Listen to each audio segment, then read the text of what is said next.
Hi, this is the WIKO U Pulse and I'll show you how to install iPhone keyboard on this device.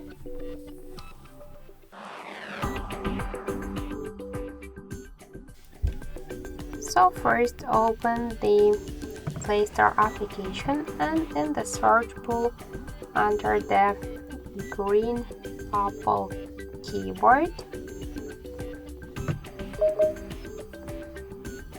So now we should get this application, that's why tap the install button and wait a couple of seconds.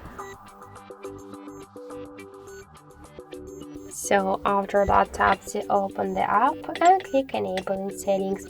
Near green Apple keyboard, click once on the switcher, tap to OK and tap to go back. Click to switch input methods and switch apparently keyboard to the green Apple keyboard.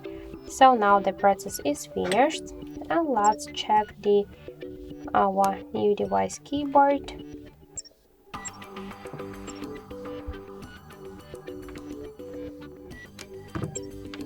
And now we could see that this keyboard is so close to the iPhone 1 as all of the emojis.